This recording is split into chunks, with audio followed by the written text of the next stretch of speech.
সবাইকে দুই বাংলার আবৃত্তি উৎসবের আজকের সমাপনী দিনে আবারও বিনম্র শ্রদ্ধা এবং শুভেচ্ছা।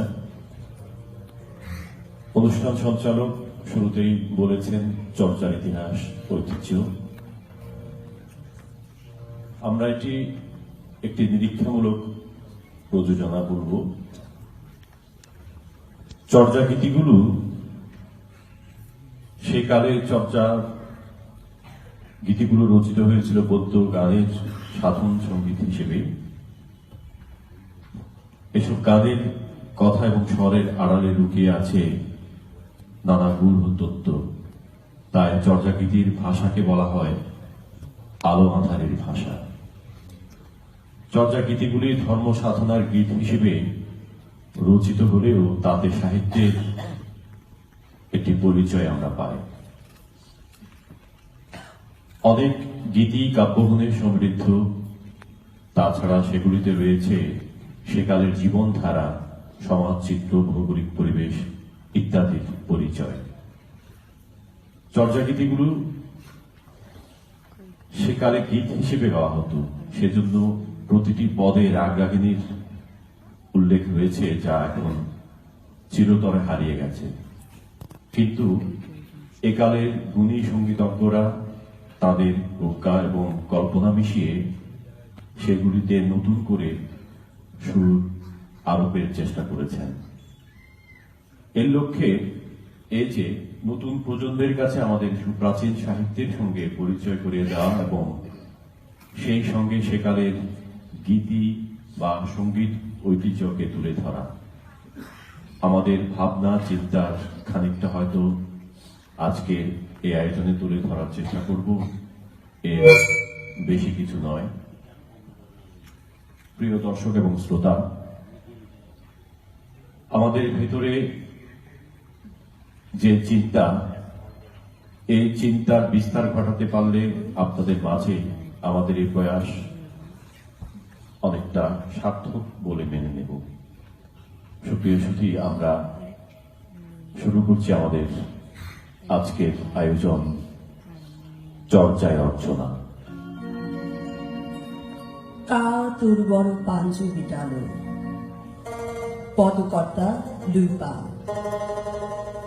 মূল রাগ পটমঞ্জরি। শ্রেষ্ঠ তরু সদৃশ্য এই শরীর, পাঁচটি তার ডাল। এই পাঁচটি ডাল পঞ্চেন্দ্রিয় স্বরূপ। এই পঞ্চেন্দ্রিয় দ্বারা বাইরের বস্তু জগতের সাথে মানুষের নিত্য জানাশোনার পালা চলছে। জানাশোনা যত বাড়ে ততই বেশি করে প্রীতির সঞ্চার হয় এবং বস্তু জগৎকে চরম ও পরম জ্ঞান করে মানুষ তার প্রতি আকৃষ্ট হয়। কিন্তু বস্তু জগতের মায়া, মোহ, বন্ধন মানুষের জন্য ধ্বংসের পথ। বাঁচার পথ দেখাতে পারেন গুরু। সেই গুরুর নির্দেশে ছন্দবদ্ধ এবং কপট ইন্দ্রিয়ের আশা পরিত্যাগ করে যোগ সাধনার পথ বেছে নিতে হবে। সিদ্ধাচার্য লুইপা বলেন, আমি ফেলে দেখেছি ধমন জবন অর্থাৎ নিঃশ্বাস প্রশ্বাস দুই পিড়িতে বসেছি এবং শূন্যতাকে দেখেছি।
চির জানু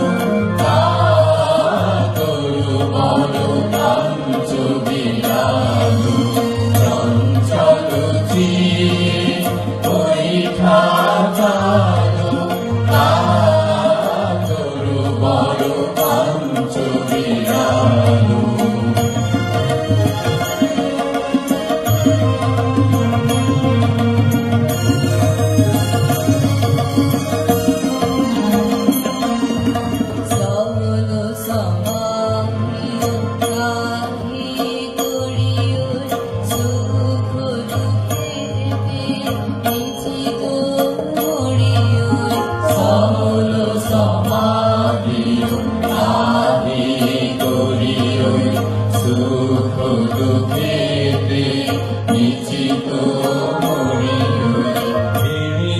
ছন্দ বন্ধ করুন কপটের শুন পথে রাহুলে ছন্দ বন্ধ করুন কপটের কপটের শুন পথে রাহুলে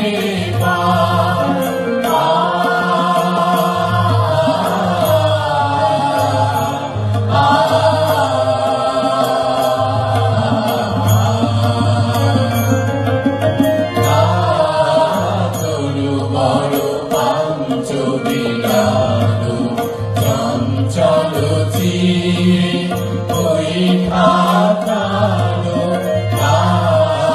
তরু বড় পাঞ্চ বিলানু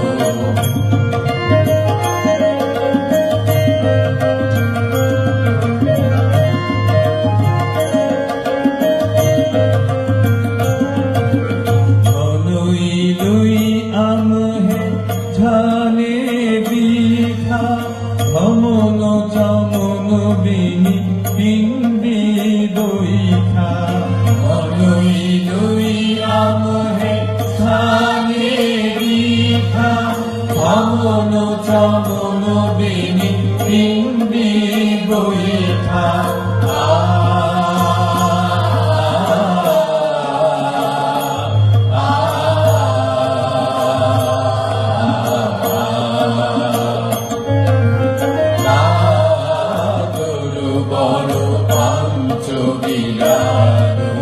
চঞ্চল চির পরীক্ষা জানু তরু বড় পাঞ্চ বিরানু পাঞ্চ বিরানু পাঞ্চ বিরানু তুলা ধুনি ধুনি আসুরে আসু পদকর্তা শান্তিপা মূলরা সাবরী অবিতাচ্ছন্ন চিত্ত তুলোর মতো। এই অবিতাচ্ছন্ন চিত্তই একটা প্রাতিভাসিক জগৎ সৃষ্টি করে। এই প্রাতিভাসিক জগৎকে বস্তু জগৎ বলে মেনে নিয়ে যে মোহাচ্ছন্ন হয়ে থাকে। অতএব অবিতাচ্ছন্ন চিত্তকে প্রথমে ধ্বংস করতে হবে। তুলোধনে যেমন আঁশ করা হয়, তেমনি চিত্তকে সূক্ষ্মভাবে বিশ্লেষণ করে প্রথমত অংশে, পরে শূন্যে বিলীন করা হলো। কিন্তু তবু হেতুরূপ কিছু বোঝা গেল না। অর্থাৎ এই জগৎ সৃষ্টির পিছনে প্রাতিভাসিক জগৎ সৃষ্টির কোনো কারণ পাওয়া গেল না। না পাওয়ার কারণ এই যে এই জগৎ চিত্তের স্বরূপ, ধর্মের অন্তর্গত কোনো ব্যাপার নয়। এ হল অবিদ্যাজাত। পদকর্তা শান্তিপাতায় বলেছেন, ওইসব কারণ ভেবে কোনো লাভ নেই। মূর্খের মধ্যে কেশাগ্রহ প্রবেশ করতে পারে না, না কাজ না কারণ। এই যে যুক্তি শান্তিপাতায় বলেছেন, এ হচ্ছে স্বয়ং সংবেদন।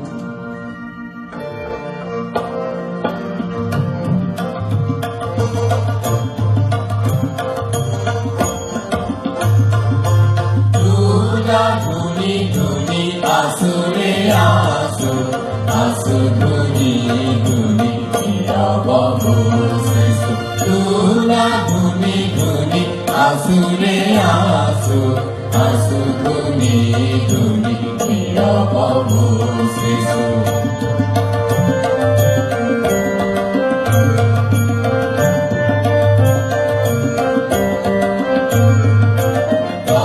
সে গেল বন আমি ওই শান্তি ভনই কিছু আমি ওই সে গেল বন আমি ওই শান্তি ভনই কিছু আমি ওই শান্তি ভনই কিছু ভাবি ওই তুলা ধুনি ধুনি আসুরে আসু আসু ধুনি ধুনি নিরাপদ শিশু তুলা ধুনি ধুনি আসুরে আসু আসু ধুনি ধুনি নিরাপদ শিশু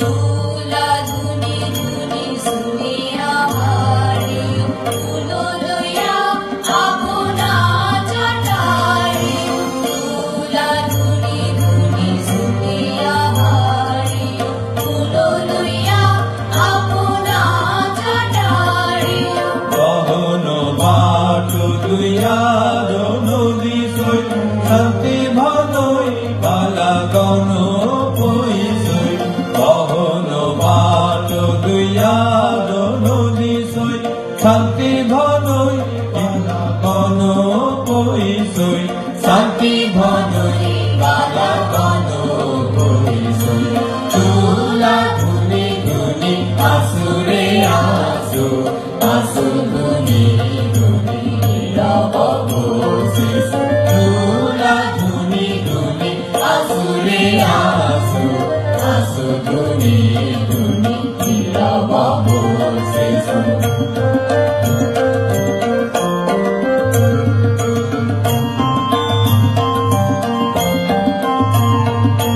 কারণ কারণ এহ জ্যোতি সয়ে সবে অনুকূল শান্তি কারণ কারণ এহ জ্যোতি সয়ে সবে অনুকূল শান্তি সয়ে সবে অনুকূল শান্তি তুলা ধুনি ধুনি আসুরে আসু আসু ধুনি ধুনি নিরাপদ শিশু তুলা ধুনি ধুনি আসুরে আসু আসু ধুনি ধুনি নিরাপদ শিশু আসু ধুনি ধুনি নিরাপদ শিশু আসু ধুনি ধুনি নিরাপদ শিশু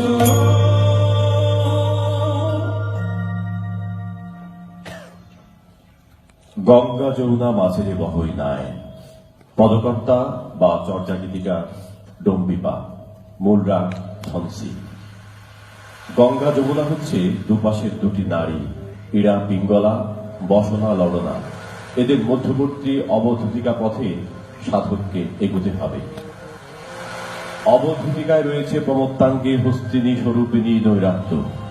বাইরের সংসার সমুদ্রে নিমজ্জিত ব্যক্তিকে সে অবলীলাক্রমে পার করে দেয়। পদকর্তা ডম্বিপাদু নিজেকে সম্বোধন করে বলেছেন, সময় চলে যায়, তাড়াতাড়ি এগিয়ে চলো তোমার সাধন মার্গে। সদ্গুরু পাদপদ্মের প্রসাদে পুনরায় মহাসুখপুরে অর্থাৎ জিনপুরে যেতে হবে। নৌকার গড়িয়ে 5টি বৈঠা ফেলে পিঠে কাছে বেঁধে গগন সেউতি দ্বারা জল সেচন করো, যেন কোনো জোড়ার হাত দিয়ে জল প্রবেশ করতে না পারে। চন্দ্র ও সূর্য হচ্ছে দুটি চাকা, সৃষ্টি ও সংহার মাস্তুর। বাম ডান দুদিকের কোনো পথই বোধগম্য নয়। তুই স্বচ্ছন্দে নৌকা বেয়ে চল। ডম্বি গড়ি নেয় না, বুড়িও নেয় না, এমনি পার করে দেয়। পার করবার জন্য নৈরাত্য কোনো কিছুই নেয় না, অর্থাৎ এর জন্য ব্যয়সাধ্য কোনো কিছু করার দরকার নেই। যা দরকার তা হচ্ছে নৌকা বাইতে জানা, সাধনা মার্গে এগোবার পদ্ধতি সম্পর্কে জ্ঞান অর্জন। যারা এই সাধনা সম্পর্কে অজ্ঞ হয় এবং সংসারের রথে চড়ে সংসার আসক্ত হয়, তারা মুক্তির সন্ধান পায় না। ভবনদী উত্তীর্ণ হতে না পেরে সে কুলে কুলে ঘুরে মরে।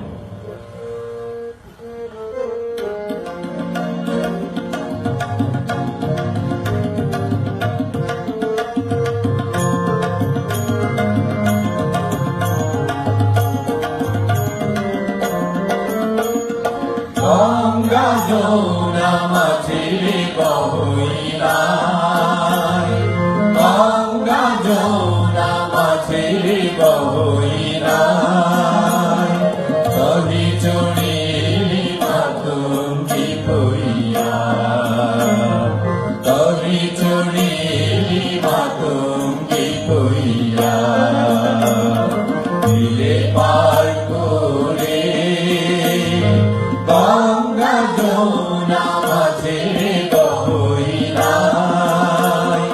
গঙ্গা যমুনা মাঝে বহিলাই।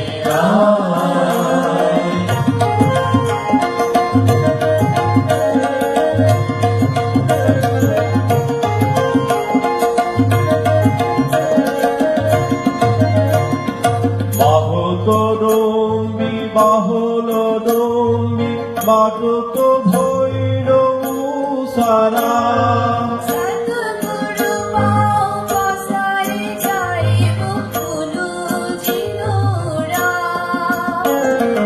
বাহতরম্বি বাহলদম্বি বাটত ভৈল ছাড়া, সদ্গুরু পাও বসাই যাইব ফুলু ঝিনুরা। গঙ্গা যমুনা মাঝে বহিলাই, গঙ্গা যমুনা মাঝে বহিলাই।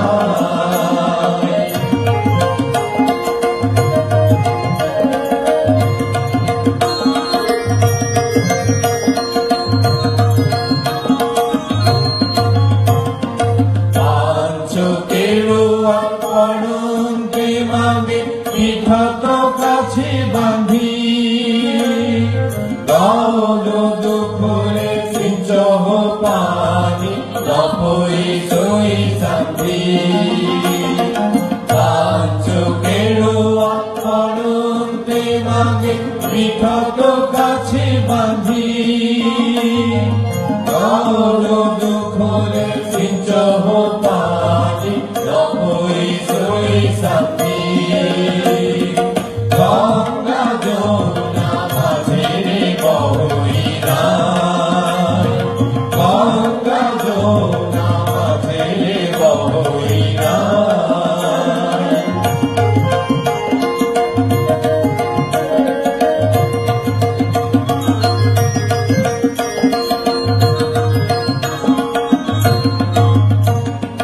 চাঁদ সূর্য দুই চাকা সিটি সবার দুই লিঙ্গা। মামদাহীন দুই মাগো নচে বাহত ছন্দা। চাঁদ সূর্য দুই চাকা সিটি সবার দুই লিঙ্গা। মামদাহীন দুই মাগো নচে বাহত ছন্দা। কবরী নলে বুড়ি নলে সুচ্ছলে পার করে, জোরথে চড়িলা বাহুমান জানি তুলে দুলবরুণে। কবরী নলে বড়ি নলে সুচ্ছলে পার করে, জোরথে চড়িলা আহ্বান জানি কুলে কুলবুলো। গঙ্গা যমুনা মাঝে বহিলাই, গঙ্গা যমুনা মাঝে বহিলাই। তরি চড়িলি মাতঙ্গি বইয়া, তরি চড়িলি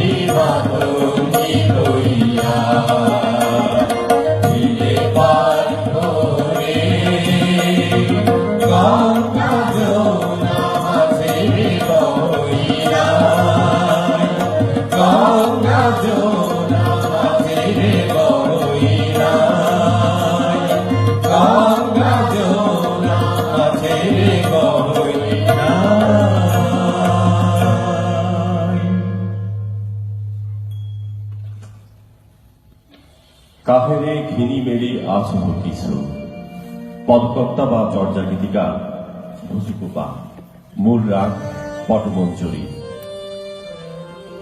পৃথিবীতে হরিণের মতোই চঞ্চল মানুষের চিত্ত, চিত্তের চঞ্চলতায় বিনাশের হেতু। আপদ চঞ্চলতার জন্যই হরিণ জগতের শত্রু, সকলে তার ধ্বংস সাধনের প্রবৃত্ত। এটি জানতে পেরে হরিণ ঘাসও ছোঁয় না, জলও পান করে না। হরিণ জানে না হরিণীর নিবাস। এমন সময় হরিণী অর্থাৎ নৈরাত্য দেবীর আহ্বানে হরিণ সঠিক পথের সন্ধান পায়। হরিণী বলে, হরিণ তুমি শোনো, এ বন ছেড়ে চলে যাও। তখন তার গমন এতটা ত্রস্ত হল যে গতি তরঙ্গে হরিণের খুর পর্যন্ত দেখা যায় না। ভুজুকু বলেন, এ তত্ত্ব বা কথা মূঢ় ব্যক্তির হৃদয়ে বা চিত্তে প্রবেশ করে না।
Aso Cristo,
আমাদের সর্বশেষ পরিবেশনা নগর বাহিরে ডম্বিত হরি কুড়িয়া, পদকর্তা বা চর্যা গীতিকার কালহোপা, মূল রাগ দেশাত্ম। গানের মূল ভাব: ওগো নন্দী, নগরের বাইরে তোমার করে ঘর, তুমি সে ব্রাহ্মণ দেড়িকে ছুঁয়ে ছুঁয়ে যাও। ওগো নন্দী, আমি তোমাকে সাঙ্গা করব, আমি কানু কাপালি, নির্ঘৃণ এবং উলঙ্গ যোগী। একটি সেই পদ্ম যার 64 পাপড়ি, ডমনি বেচারি তার উপর চড়ে নাচে। ওগো ডমনি, সৎভাবে আমি তোমাকে জিজ্ঞাসা করি, তুমি কার নায়ে যাওয়া আসা করো? ডমনি, তুমি তাঁত বিক্রি করো আর আমাকে বিক্রি করো। তোমার জন্য আমি নলের পেটটা পরিত্যাগ করলাম। ওগো, তুমি ডমনি আর আমি কাপালিক, তোমার জন্যই আমি হাড়ের মালা পড়েছি। সরোবর ভেঙে তুমি মৃণাল খাও, আমি তোমাকে মারব এবং প্রাণ দেব।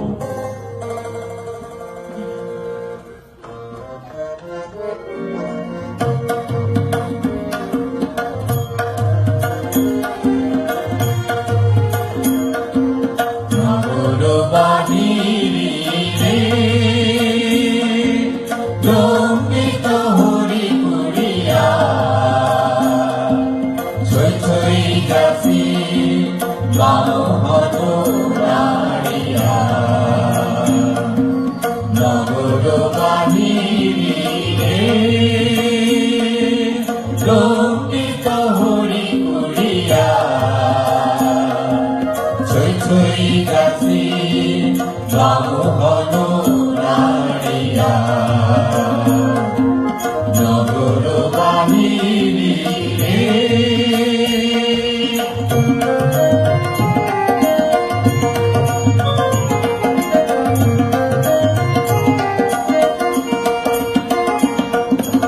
আলো রঙ্গি তোয় সম করিব মই সাঙ্গ।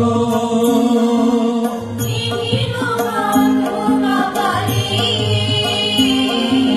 জহিলাঙ্গ। আলো রঙ্গি তোয় সম করিব মই সাঙ্গ। বিভিন্ন বান্ধনা বাড়ি জহিলাঙ্গ। একশো পদ্ম চৌষট্টি পাখুরি, দড়ি চড়ি নাচই ডম্বি বাপুরি। ডম্বিত হরি কুড়িয়া, ছই ছই গাছি বাহন নাড়িয়া। নগর বাহিরে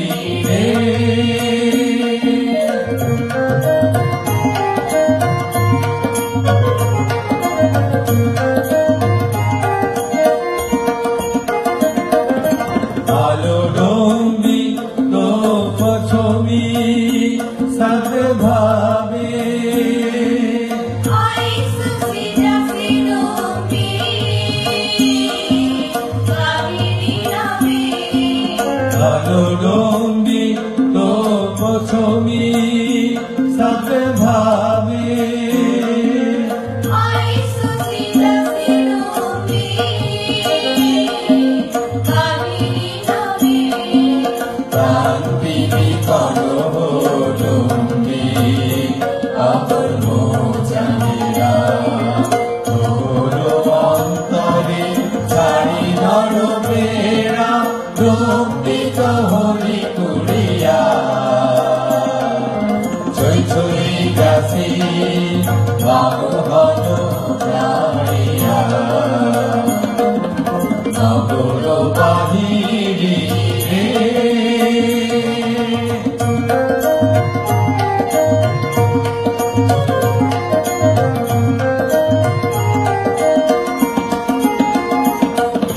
তুলো ডম্বি কাপালি, হও কাপালি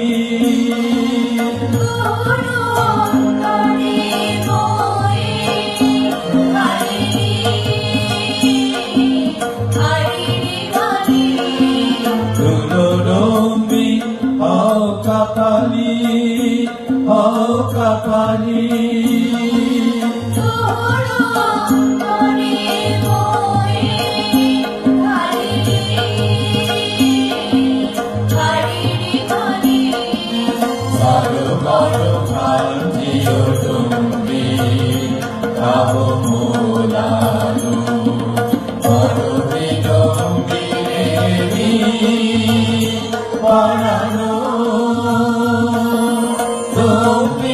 হরি কুড়িয়া ছুই ছুই যাসি গাও হত রাড়িয়া নগর বাহিনী দৌড়িত হরি কুড়িয়া ছুই ছুই যাসি গাও হত রাড়িয়া ছুই ছুই যাসি গাও হত রাড়িয়া ছুই ছুই যাসি গাও হত রাড়িয়া নগর বাহিনী রে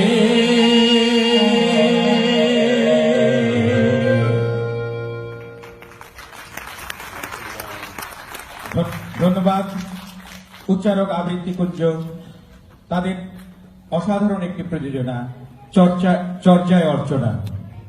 আমরা শুনলাম বাংলা ভাষার আদি নিদর্শনের কিছু গান। আমরা আপনাদেরকে একটু থাকার জন্য বলবো, আমরা মোস্তফা কামাল যাত্রা আবৃত্তি শিল্পীকে দুঃখিত, একটু সংশোধন, মোহাম্মদ মোস্তফা কামাল, তাকে আমরা এখন আমাদের অপ্রেত কুম্ভের পক্ষ থেকে বরণ করে নেব। এপার বাংলা ওপার বাংলা মিলেমিশে একাকার এই মুহূর্তে আমরা একে অন্যের সঙ্গে এখন শুভেচ্ছা বিনিময়। আমরা পশ্চিমবঙ্গ তথা ভারতের পক্ষ থেকে বাংলাদেশকে শুভেচ্ছা বিনিময় করব একে অন্যের সঙ্গে। শুভেচ্ছা বিনিময়ের মধ্য দিয়ে আজকের অনুষ্ঠান শেষ। এই মুহূর্তে অভিনন্দিত করা হচ্ছে মোহাম্মদ মোস্তফা কামাল।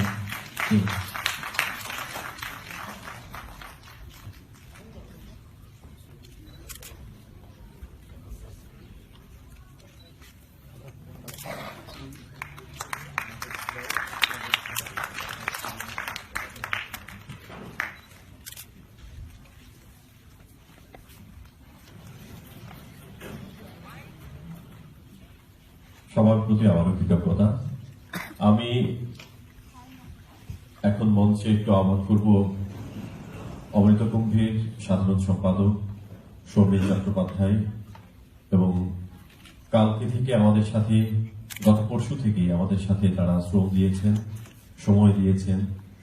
অমৃত কুম্ভের সেই সকল সদস্য সকলকে মঞ্চে আমি বিনীতভাবে আহ্বান করছি, এবং বিনয়ের সাথে মঞ্চে আমি আহ্বান করব এই দুদিনের উৎসবে আমাদের চট্টগ্রাম থেকে যারা এসেছেন, বিশেষ করে আমাদের বরেণ্য আবৃত্তি শিল্পী রণজিৎ দক্ষিণ, ঢাকা থেকে আমাদের বন্ধু মাসুম আজিজুল বাসার আবৃত্তি শিল্পী, এবং আমাদের সংগঠনের প্রধান একজন সজল চৌধুরী, আমাদের উচ্চারকের বন্ধু জামশেদ, যারা যারা আছে, আশরাফুল আলম, এবং কলকাতা থেকে যে বন্ধুরা এসেছেন,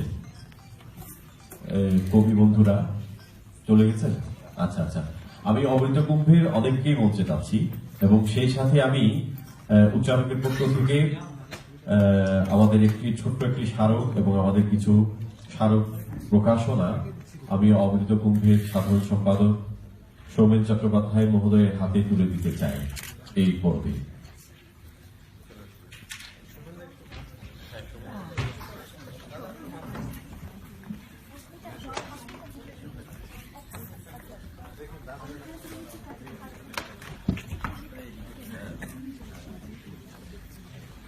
দিদি আপনারা একটু আসুন না হলে চলে যাবে না আমরা একটু গ্যাপে গ্যাপে শুনতে একাকার হয়ে যায় আশা হয় না কেন হ্যাঁ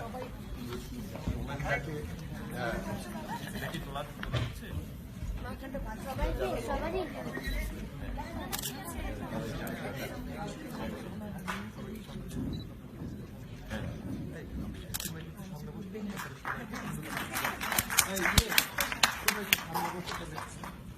উচ্চারকে সবাই একটু সামনে বসে